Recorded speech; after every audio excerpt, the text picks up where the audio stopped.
안녕하세요. 반갑습니다. 9월 띠별 운세, 용띠 운세 해보도록 할게요. 용띠 운세, 새해 제가 붙었습니다. 새해 제가 붙었다는 것은 재물운이 있습니다. 또는 먹을 복이 있습니다. 이렇게 얘기를 합니다.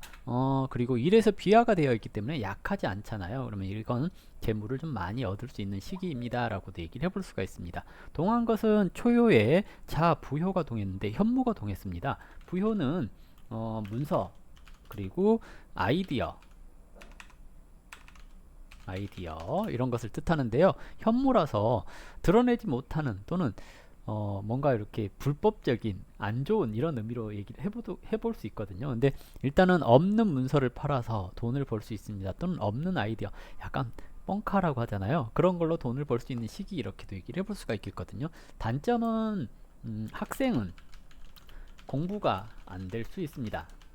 그래서 공부보다 놀기 쉬운 시기, 이렇게도 얘기를 해볼 수가 있겠고요.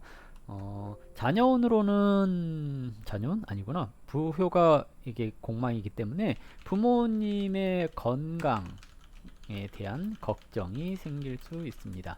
다행인 것은 공망이기 때문에 조금은 의미 없는 그런 걱정거리인데요. 혹 자날, 그 달력에 보면 지 그림 그려져 있는 날 있잖아요. 이런 때는 건강에 대해서 좀 조심해 줘야 될 필요가 있지 않을까 생각됩니다. 애정운을 살펴보자면, 애정운은 일단 관이 왕성합니다. 여자분은 애정운이 좋습니다. 이렇게 얘기를 하겠는데요. 동하지 않았기 때문에 애인이 없는 사람은 나타난다 이런 개념보다는 주변에 괜찮은 사람이 있습니다 정도로 해석을 할 수가 있겠고요. 애인이 있는 사람 또는 결혼한 사람 같은 경우에는 남편이 또는 남자친구가 뭐 능력 발휘를 하게 될 시기입니다. 이렇게도 얘기를 해볼 수가 있겠습니다. 그래서 여자분 애정운이 나쁘지 않다라고 할 수가 있겠고요. 남자분, 남자분도 애정운이 좋습니다. 월에서 일에서 비화되어 있긴 하는데 저기 형살로 비화되어 있거든요. 다툼이 조금 있기는 하겠는데 나쁘지는 않습니다. 좋습니다. 라고 얘기를 하는데요. 주의해야 될 거, 새해 등사가 붙었습니다. 등사가 붙었다라는 것은 뱀을 얘기를 하거든요. 꽃뱀 조심하세요. 이렇게도 얘기를 하는 건데요. 양다리 조심하세요. 이렇게도 얘기를 해볼 수 있겠습니다. 그래서 애정운이 좋긴 한데 조금 괴이한 일이 많이 발생할 수 있는 시기가 9월달이라고 할 수가 있을 것 같고요.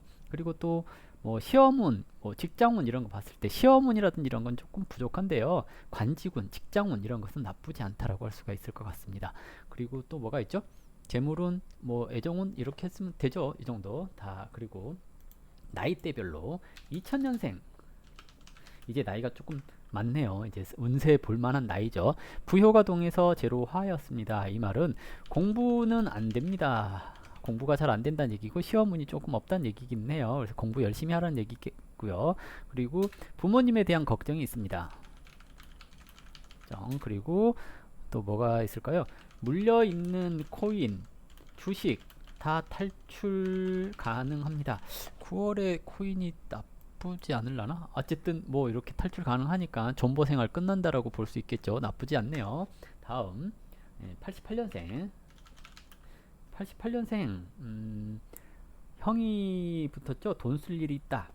형이 동하여 진신됐네요. 돈 쓸 일이 있으니 뭐랄까요, 돈 욕심을 내려놓으십시오. 금전관리 잘 하세요. 금전관리 잘 하세요.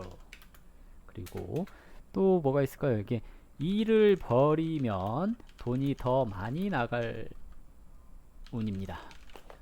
돈이 더 많이 나갈 운이니까 새로운 일 벌리거나 그러시면 안 될 것 같고요. 다음은 76년생, 76년 용띠.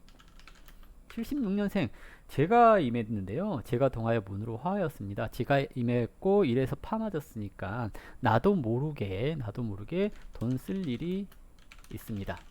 근데 뭐 돈 운이, 재물 운이, 문 운이 약하지는 않습니다. 돈으로 문서를 사는 시기, 이렇게도 얘기를 하기도 하거든요. 제가 동하여 문으로 화였으니 돈을 문서로 바꿉니다. 그래서 문서 거래 이런 것들이 생길 수 있는 시기가 아닌가 생각되고요. 다음은 이제 64년생 관이 임했네요. 관이 왕성합니다. 건강 조심하세요. 이렇게 얘기를 하는데요. 관이 동하여 회두생 받았습니다. 혹 명예를 바라는 일이 있다면 명예를 있는 시기입니다. 그래서 명예운은 나쁘지는 않은데요. 건강 관리를 조금 해주시는 게 좋을 것 같고요. 재물운에 있어서는 돈이 좀 나갈 수 있는 시기가 아닌가 생각됩니다. 그리고 52년생, 52년생 제가 임하였고요. 제가 동하여 관으로 화하였는데요. 제가 임했다라는 것은 재물운이 있습니다. 그러나 다시 나갈 수 있어요. 재투자 그러거든요. 돈이 들어올 수 있는 시기인데요. 그 돈이 들어오는 것이 그대로 나갈 수 있는 시기 이렇게 얘기를 합니다. 그래서 금전 관리가 조금 안 될 수 있다는 얘기이기도 하거든요. 그래서 너무 욕심을 부리거나 그러면 손실이 날 수 있기 때문에 돈 들어올 때 보관을 잘 하셔야 될 필요가 있지 않을까 생각됩니다. 다음은 40년생. 40년생은 이제 이게 손이 임했는데요. 편안한 한 달? 근데 이제 마음은 좀 불편할 수 있어요. 몸은 편하고 마음은 불편하고 답답한 시기입니다. 라고 얘기를 하는데요. 손이 동하여 제로 화하였으니 그래도 즐겁게 돈 쓰고 자기가 원하는 것에 돈을 쓰는 그런 시기라고도 얘기를 할 수가 있겠거든요. 그래서 마음은 좀 불편할 수 있겠는데 금전적으로 크게 어렵거나 그런 건 아니다라고 보여집니다. 그래서 전반적으로 용띠 운세도 나쁘지는 않다고 볼 수가 있겠네요. 자, 이걸로 9월 띠별 운세, 용띠 운세 마무리하도록 하고요. 혹시 이제 더 궁금한 게 있다거나 더 필요한 게 있다면 제가 평일 10시부터 11시까지 무료 스트리밍을 하고 있거든요. 그래서 그 시간대에 찾아오시면 방송에서 물어보실 수 있습니다. 자, 이걸로 마치겠습니다. 감사합니다.